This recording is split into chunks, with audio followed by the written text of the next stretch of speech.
people have said students need to own the process and students need to drive the process. I just think that's unrealistic and actually misses some of the opportunity that this provides for parents to shift from parent to partner.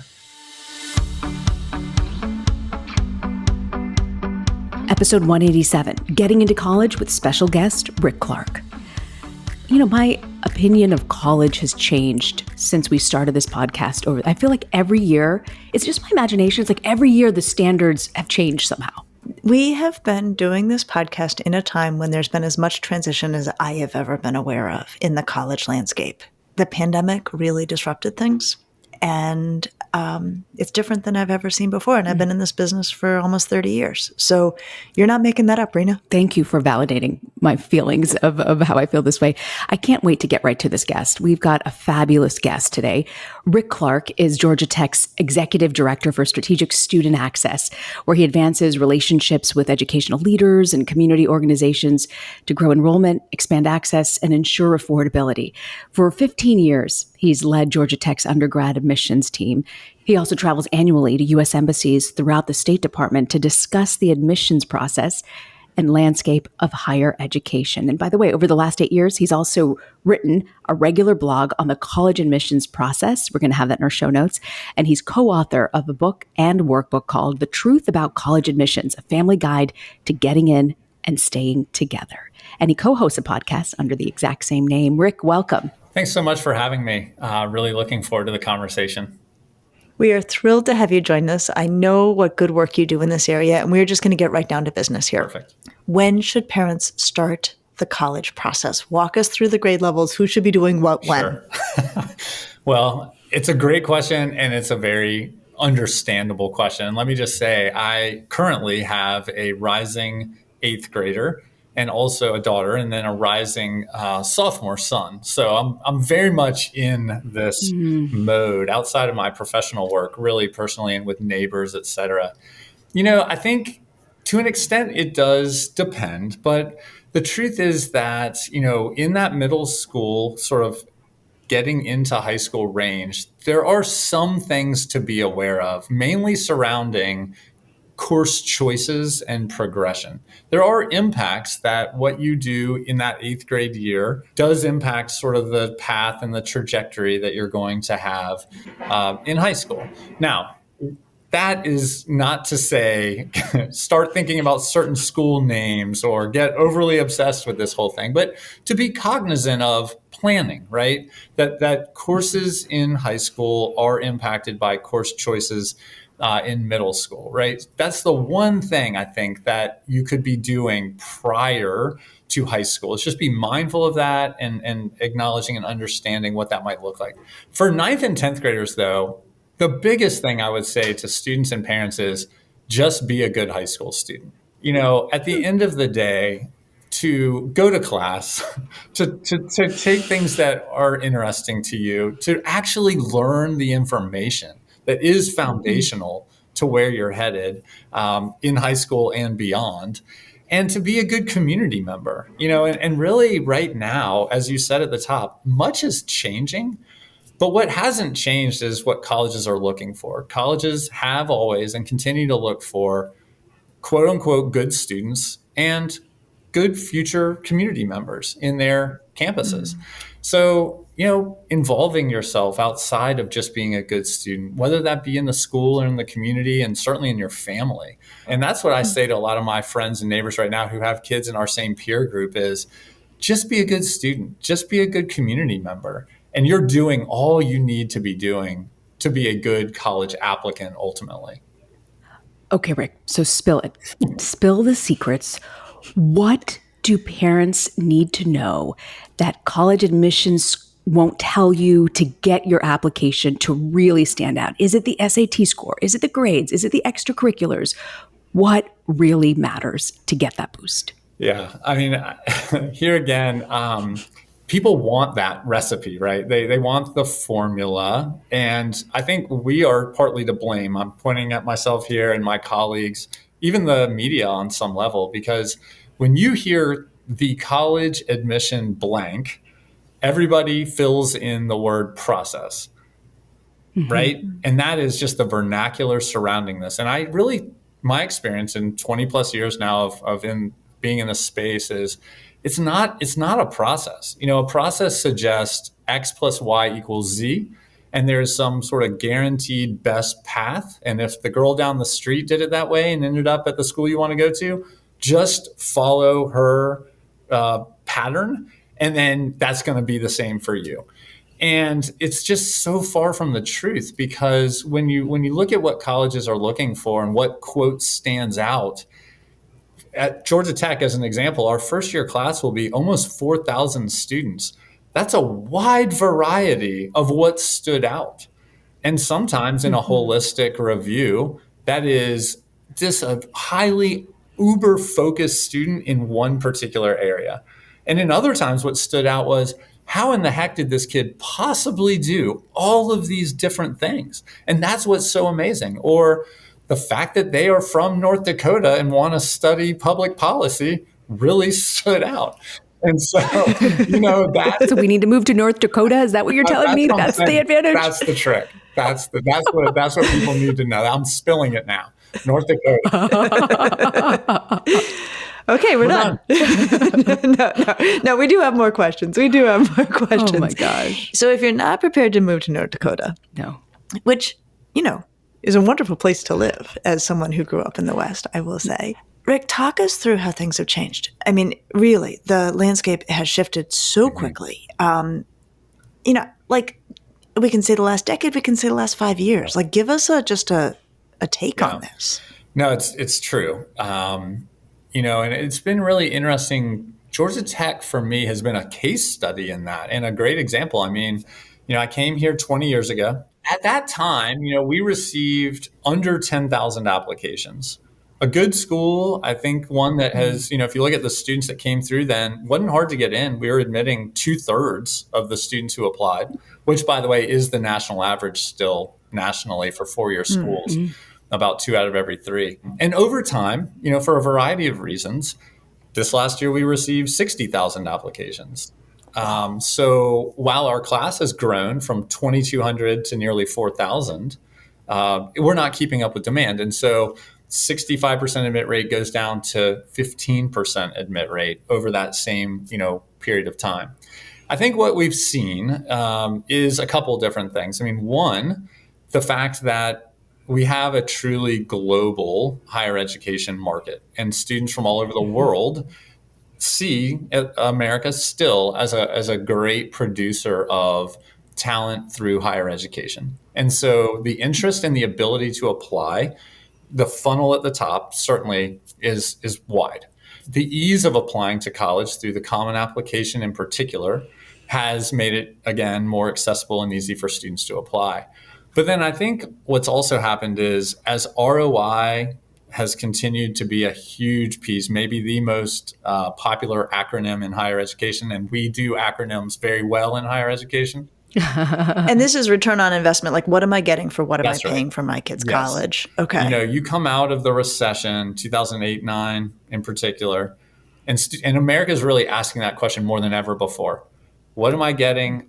Each individual major, what is it worth? What's the return? And as cost has gone up, that ROI question has only become more popular and more understandable. And so I think for schools that answer that question well, they have a big brand nationally and internationally. They can demonstrate that their students are getting amazing opportunities when they're done. Popularity has also driven. And so what we see and hear around us is, it is so hard to get into college. And it is very hard to get into certain colleges. But really, if you look at schools that admit less than 25%, there's only about 80 of them in the country. It's just that that's what we focus on, right? That's the Totally. Yeah. I was a public relations major in college. I mean, if it bleeds, it leads, right? And that's why we talk about Stanford, because they have an extremely low admit rate. But that's actually not representative of what's really happening in higher ed. And I think that's important, because coming out of the pandemic, with the demographic cliff that we're heading towards, more or fewer, American students were born in the 7-8 range, and now those kids are graduating from high school. Schools need students more than they ever have before. The admit rate nationally for four-year schools has been going up, not down. And so I think that's also important to be reminded of is we have an ecosystem of higher ed and we have a very small sliver. And what a lot of people think of is a signpost, Harvard or Yale or whatever it might be, in many ways is more of an outpost in the true sense of, college admission. I guess the last thing I'll say is test optional has really made anxiety understandably go up. You're talking about SAT and SAT and ACT The scores. ability to choose if they send a score or not, while I'm an advocate for that, it has brought into this conversation a little bit more consternation because it seems less predictable and unknown. And of course, and you all are the experts in this area, that unknown brings some anxiety and stress. Rick, you were talking a little bit about ACTs and SATs. I want to just go back for just a second. And a parent's writing in about the college application process and asking here, how much weight goes into the college essay? And how do you make that stand out? The college essay gets a lot of attention and a lot of scrutiny and stress, coming along with that. I think it's because, and I'm seeing this right now with neighbors and friends who have seniors in high school, it's kind of the last thing that you control, especially with so many students now applying early action or early decision. Schools, around the country are making a lot of their decisions based on your freshman through junior year grades. You've sort of done what you've done, right? If you were in the French club in ninth grade, well, you can't go back and eat the bread and do that now, right? You've done it or you haven't done it. With the essay, though, it's this one last thing that you can still sort of control, your writing. And I think that's why it gets a lot of attention. And there's a lot of value in the essay, right? Because it's the one place where a student can give voice to all the, things that otherwise are just sort of boxes and lines. And lots of students can look very similar in those boxes and lines. But when it comes to the essay, unless they have an interview, this is your opportunity for voice. The truth is that there is not a perfect topic. You can write really the best and worst essay of the year on the exact same thing. But I think there is a wasted essay. And that's, I think, what I hope people would hear from me. Is that a wasted essay is when you tell the same story in prose. In other words, a lot of students will miss the opportunity by reiterating what we already know. The best essays, in my opinion, are ones where it's a little bit surprising. You didn't see it coming, right? Something that was not really part of how you were picturing the student, because that's what we do in admission is we start sketching a student in our mind. Where are you from? What does your family look like? What have your choices been curricularly? What have you done with your precious time outside the classroom? We have this sketch. And the essay is that opportunity to sort of color it in and frame it up a little bit. And when students just sort of keep going over the lines they've already drawn, we don't gain anything additional. I think that's really where an essay stands out and has value, is telling a next chapter instead of reiterating a prior chapter. I love that. And I have a daughter who's now a junior in college. And my favorite of her college essays was about her retail job and about dealing with challenging customers at her retail job and all that she learned. And she wrote, it was funny and insightful, but I can also see it feels like it fits what you're describing, which is that's not coming up on her transcript. Like that's beyond what she already had shared. That's right. And your example is a good one because we learn about her, how she thinks and how she interacts with others. Invaluable to college admission committee. Whereas sometimes you learn a lot about the grandfather, who sounds like a great applicant, were he to be the one coming to college, right? Rick, you have just spilled a major college admissions insider secret. You've just dropped a major really appreciate it. Gem. Okay, back to the questions from our wonderful listeners. How can parents support their kids in building a strong college application without adding too much pressure on their kids? Yeah, so I really think that one of the biggest gifts that we can give our kids as they're applying to college and even considering college, talking about going to visit schools and all this information that we send them, right? And they're digesting that. is to tell a bigger story. Parents' role, as I've come to understand it, is we are coaches in perspective. And the more that we can help first of all, instill in them that we want what's best for them, that we are listening to them along the way, and that we have seen many friends, neighbors, and colleagues who have taken many routes to happiness and success and fulfillment. That is maybe the biggest gift.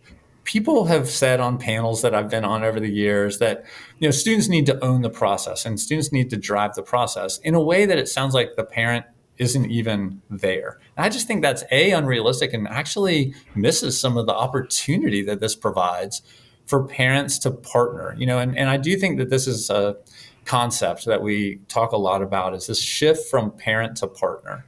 And I think this is college admission is the beginning of that, setting up a lifetime relationship that is changing. Again, this is part of why I think it's hard sometimes going through the college admission, not process, I like to say experience, because it demonstrates a shift in the dynamics of the relationship and a turning of the page, but one that sets up the rest of life, together, and how we support one another, listen to one another, et cetera.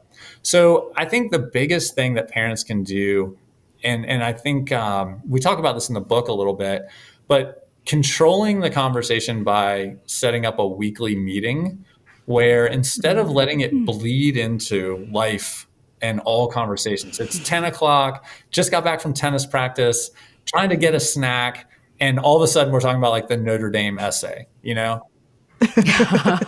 Wrong time. That's not healthy, not constructive. Nobody's benefiting. If you can say, look, from 3 to 4 on Sunday, we are going to really come together and be willing to like string together multisyllabic words into what we call sentences. I have a teenage son, so I understand. And all questions are on the table. And, you can limit the number of snacks and no cell phones and, have a healthy exchange. I think that's where parents can be most beneficial is I'm going to coach you in perspective, lots of routes to success. And I'm not going to let this become the thing in our relationship. The majority of our week is us as a family, us in a relationship. But there is going to be a time where we're sitting down together to work together and to partner together on what we know for you is an important next step. I love this because having been through this, it can take over and it can be all consuming. And I can see that it would be such a gift to the teenager and to the parents to be like, we're going to get to it, but it's going to have some boundaries around it. I equate it to selling a house. You're always thinking about like, oh, is somebody going to have a better house that comes up on the market? And we have to show it today, and worrying so much about all the things, and it can bleed into all conversations. And that is not how I know no parent would say that's how we want to kind of have this chapter close, but yet it happens. And I think that putting some of those guardrails in place has a lot of value. What role today do standardized tests have in the admissions process? It is noisy. And I would say right now, unfortunately, it's going to stay noisy. If you are a parent listening who has a high school student at any age, be it a junior or a senior, really kind of more in this, or even a freshman or a sophomore, it's going to stay noisy. We've seen some schools with big brands go back to requiring tests, but they're really not representative of what's happening around most of the country. I mean, of course, California system, which is a behemoth within college, overall, is test blind or test free, meaning they're not going to look at it at all. Hallelujah. Right? Thank you, California. Taylor Swift should do a song. And that's for anybody. Nobody submits. Is that what you're saying? That nobody submits? They will not accept it. Their system will not allow for the test to come through. Even if a kid tries to sneak it into their essay, like, oh, and by the way, I made a 1580. They are redacting that out of our review. Is that for public or private or just That's public? public. That's the state Yeah. system Mm-hmm. in California.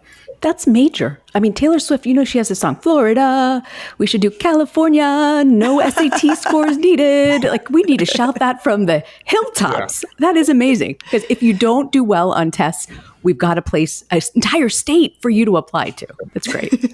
And so, you have many schools around on the country. In fact, the vast majority still saying test optional.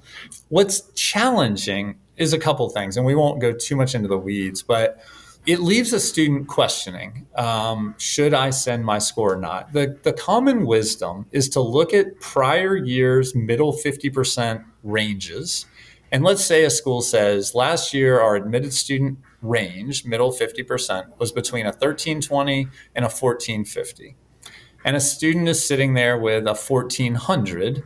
The general wisdom on that would be you should submit your score because that's well within their band. And I don't think that's bad advice. However, it also needs to be understood that the math isn't really mathing so much on this right now, because if you have a percentage of your students who are electing not to send scores, the averages are actually escalating because only a smaller percentage, theoretically those with higher scores, are sending their scores. And this is challenging. And I think this is where it's incumbent upon admission folks to be as transparent as possible to say, what percentage of our students sent scores? What was our admit rate for those who sent versus did not send? What is the middle 50% for those who did send? And give some real context around this, because students are left wondering, does optional really mean optional? And does optional really mean optional for me? I'm a girl from Connecticut who wants chemistry. That answer might be different than, somebody from a very different demographic applying to the same school. And so this is where I think colleges have responsibility to go beyond what they have to this point, which is just to say, we're test optional, send it if you want, don't send it if you don't want. It's data, and there's more information that can be provided. That would be helpful. Okay, so here's another question we have from a parent who is interested in trying to get the process started a bit early. If you want to start summer before junior year, where do I find the college essay prompts? Sure. Well, let's acknowledge, first of all, that they're probably going to change by the time your student gets there, right? Key point. Especially right now. I mean, there's been so much shifting happening with essay prompts from schools. Now, the Common App, right, which is going to be the main essay, they're going to stay pretty stable. So you could go on right now, you could just go Google Common App essay prompts, and you could be fairly assured that at least 80% of those will be the same for your student if you have, to your point, a rising junior or rising sophomore, which again, I do. I would tell him, I think you're going to probably see most of these by the time you get to writing your college essays. For individual institutions, though, literally every year they sit down and say, what could we ask better? How is it that we might, ask students to tell us about themselves is going to be helpful, and how can we learn from the prior admission cycle?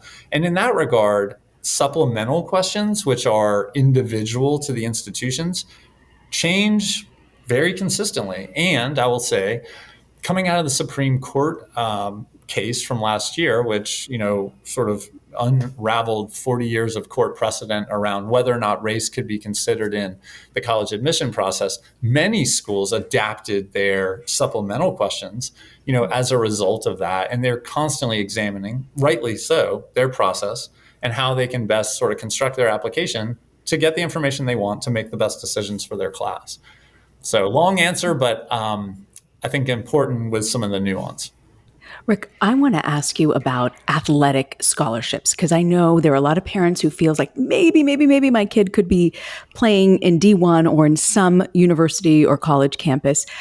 How much responsibility, and this is a question, these questions all came from our viewers. This one's from another viewer a listener who says, how much responsibility should I take as a mom in athletic visibility with prospective coaches? Can you walk us through that path of getting an athletic scholarship to go to school? Yeah. First, I was looking at some of this data recently. I happen to have two of my own kids who play different sports. And so I'm surrounded by lots of parents who, even at a fairly early age, are talking about college scholarships. And as someone who has worked with our athletic department here for quite a while at a Division I level, I think people would be shocked either A, at the percentage of students who actually do end up with scholarships, and what percentage of those scholarships are, quote, full rides. The vast majority are not.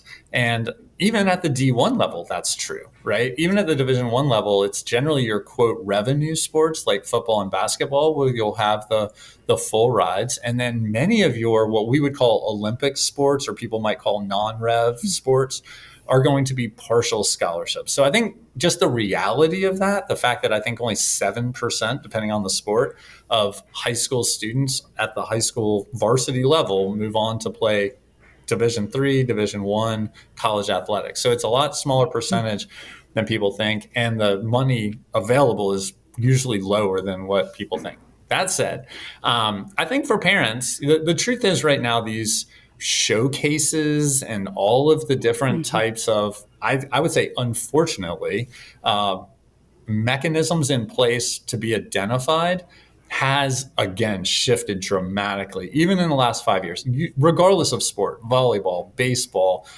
basketball, across the board, there's been a real change in this. And much of that does fall on the parents to have to decide, okay, my students and their future aspirations and their particular club, typically club sport level, now where do we need to invest to make sure they have an opportunity, to play at the college level? It's tough, right? Because the best advice here is going to be, I think, to talk to parents who already have college students playing versus sometimes the club coaches or even the high school coaches, because there are some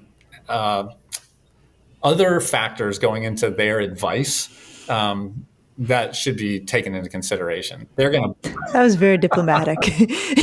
I'll say it. This can get shady. What do you mean? The motivations aren't always pure. That's right. Oh, I've just missed this. This has totally gone over my head. Ultimately, there's a lot of money in these identification camps and showcases. Kids will fly from Atlanta, just as an example, to Dallas and to Raleigh and to Richmond and to Philadelphia to get their students seen by coaches. And this is the position that a lot of parents are being put in because, look, at the end of the day, we love our kids and we want what's best for them. I mean, if parents didn't love their kids so much, a lot of these problems would go away. I would fly to Uganda. Let's stick with the loving our kids. I would fly to Uganda if you told me I could get my kid in early and they'd play sports and, but I get it. I understand. That's a whole other can of worms. We probably got to do a whole episode on athletics. And you're right, because the other piece that's changing a lot right now is the portal, the transfer portal, because, some of the students who used to have an opportunity to go play at a certain level are now having to take a bit of a different route because the way colleges are pulling kids who are already demonstrating talent at the college level at maybe a lower class, division, right? And so that's also shrinking the straight out of high school funnel. It is rife right now with challenges and consternation, understandably. And the truth is, even being with our athletic director yesterday, they don't have all the answers. So much is changing in college sports right now.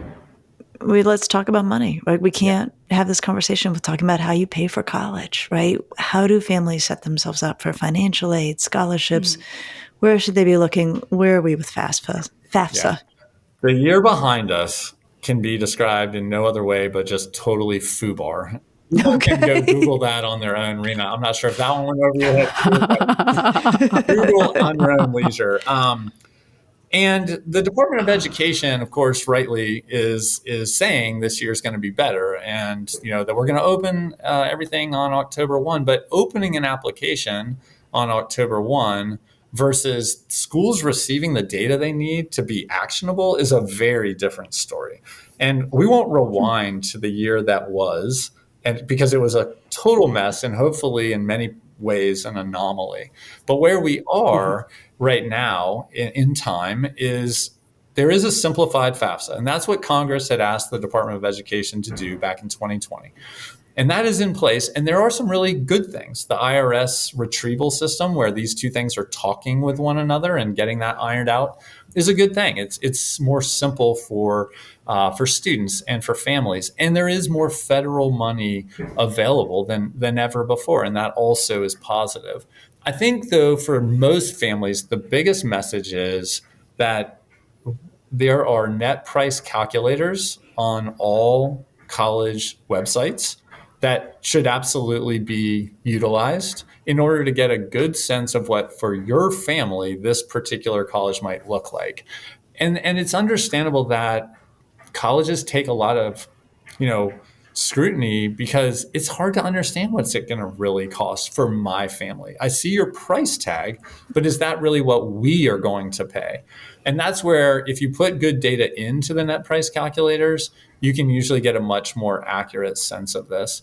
I think that, again, I would go back to the prior conversation and say, talking with families who have gone through the admission experience prior to you as well has a lot of value.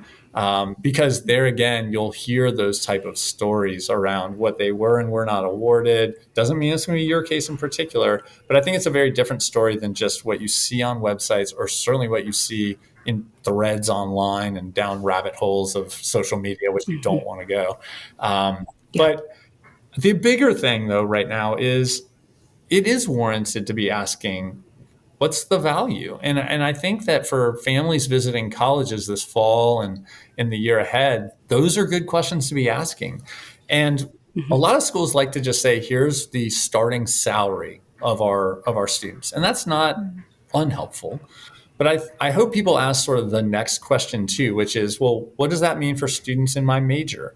What are some of the companies that are hiring for students who are studying what I'd like to study? What does it look like for me to build a network and get mentoring while I'm a college student? And how have you been investing in that in recent years? Yes, the math and the statistics help.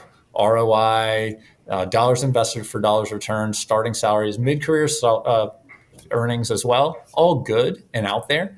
But I think that people asking more specific questions is really important right now more than ever. And for people who aren't as cool as Lisa and Rick, I Googled it. FUBAR is messed up beyond all recognition. Right. Just if you're wondering and you're not up to speed on the lingo as they are. Rick, I do want to ask about college consultants. Are they worth the high price tag? Is SAT prep, paying for it, worth it? And if you don't have the money, how can you kind of do this on your own? Is it possible? Yeah. So I think the answer with college consultants is like almost every other answer in college admission, which is it depends. It depends what the goal is. There are some families who really want some type of an intermediary. They feel like, in order to stay healthy, maybe in their relationship with their student that's applying, they really want somebody to be the one saying, the essay is due, the deadline's coming up, have you done X, Y, and Z? And stand in the middle to be a bridge and a conduit for health. And I think in that regard, there can be value, right? Every family is different in that sense. Where I don't think there's value, and yet where you will see a lot of independent consultants touting, is guaranteeing almost anything. The truth is, as we said earlier, predictability is going down at many schools around the country. And for the schools that are going up in predictability, nobody needs anybody to explain that to them. So I think that it's more about family dynamics than guaranteed outcomes. In my opinion, that's where there can be value in independent consultants and college counselors. When it comes to SATs and ACT, again, it depends. The truth is, there are some schools where, here in the South in particular, there's a number of publics I can think of where literally there's a sliding scale of the amount of money you will receive if you have a certain SAT and GPA. So if it turns out that that's a school that you're really interested in, putting in, I'm making up numbers, $2,000 for a test prep in order to really get back $8,000 additional for 4 years. So that's a $30,000 quote advantage, and there can be value there. Do you have to do a $2,000 SAT prep? No. Every kid is different. Some can do this online, and places like Khan Academy and others have amazing resources that are and free. They're free. And this is where we probably need to remember the lessons we learned about our own students during the pandemic. I happen to have one of each. One who can absolutely go do this themselves and will be proactive. The other who really could probably benefit from somebody facilitating and coaching and guiding, right? And so that's our job, right, as parents, is to know our own kids and to think about what's the best investment here. I know this to be true of you. You've demonstrated yet again. You're so reasonable. You're so practical. You're just so balanced in your approach. Okay, so here's our last question for you. What else can families do to make this whole thing less stressful? Yeah. So I'll start with parents. My Sky Banner message, the one that if I could rent a plane and fly it back and forth across the country, I would say about college admission, is that parents of high school students should talk to fewer parents of other high school students about college and more parents of college students or recent college grads. And we used to do this, when our kids were little and we were trying to figure out how to potty train them or why they're not reading or something. We didn't talk to other parents of the same age. We talked to parents a chapter ahead of us, right? But somehow we forget this as our kids are in high school. And that only ups the stress and anxiety because my experience, maybe this is just my community, they lie. These other high school parents, they lie. They exaggerate. They take one anecdote and that becomes representative. No kid from our school has ever gotten into Brown or, whatever the sort of trope is. But then you talk to a parent of a college student or a recent college grad and they say things like, you know what, this school that she loves was never on her list until the very end, or he didn't get into his first choice, but it has been amazing. He doesn't just drink the Kool-Aid, he sells the Kool-Aid. He's a tour guide. She has an internship. She's dating a guy we like, and yet this wasn't anything we could have predicted. And I think there's so much value, in that. So that's one thing I would say to tamp down the anxiety and stress, right? Talk to other parents of high school students about the upcoming football game or something else, how fast in the neighborhood, I would say for students, my big thing is, don't apply to a school you wouldn't actually attend. It's really amazing how smart kids do dumb things. And that just makes no sense. The goal should be, let me come up with a group of schools where I am excited. I would be so excited to go there.